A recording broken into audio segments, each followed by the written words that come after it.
எல்லாம் ஒரு ஆள், ஒரு மண்ணுக்கும் உதவ மாட்டேன் அப்படின்னு உங்களை பார்த்து யாராச்சும் சொல்லியிருக்கலாம். அண்ட் நீங்களும் கோவத்தில் யாரையாச்சும் பார்த்து அந்த வார்த்தையை வந்து விட்டுருப்பீங்க. பட் ஆதியாகமம் 2ஆம் அதிகாரம் 7ஆம் வசனம் என்ன தெரியுமா சொல்லுது? ஆண்டவர் வந்து பூமியின் மண்ணினால தான் வந்து மனுஷனை படைச்சாரு. அவர் நினச்சிருந்தா வெள்ளி, தங்கம், பொன், வைர, வைடூரியம் போன்ற பல விஷயங்களால் வந்து ஏசப்பா மனுஷனை படைச்சிருக்கலாம். பட் அவர் வந்து மண்ணை தான் சூஸ் பண்ணாரு. அதுக்கு முக்கியமான ரீசன் என்ன தெரியுமாங்க? நீங்கள் வெள்ளி, பொன், தங்கத்துலலாம் வந்து ஒரு மரத்தினுடைய விதையை போட்டிங்கன்னா அது வந்து முளைச்சி வராதுங்க. ஒரு மண்ணில் நீங்கள் ஒரு விதையை போடும்பொழுது தான் அதுக்கு வந்து ஒரு உயிர் கிடைக்குது. அண்ட் அந்த பவரை வந்து ஏசப்பா மண்ணுக்கு தந்திருக்காரு. அண்ட் இன்னைக்கு நான் உங்ககிட்ட ஒரு 3 வேற லெவல் விஷயத்த சொல்ல போறேன். ஃபர்ஸ்ட் ஒன் ஆல்ரெடி சொல்லிட்டேன், ஏசப்பா வந்து நம்மள மண்ணில இருந்து படைச்சாரு. அண்ட் செகண்ட் ஒன் என்ன தெரியுமா? அதே ஆதியாகமம் 3ஆம் அதிகாரம் 19ஆம் வசனம் என்ன தெரியுமா சொல்லுது?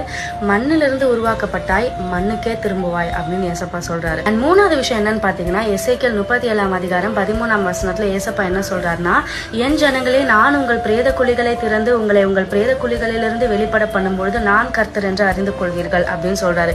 விச் மீன்ஸ் மண்ணுக்குள்ள போன நம்ம திரும்ப வெளியே வர போறோம். யாரால அப்படின்னு பாத்தீங்கன்னா ஏசப்பாவால.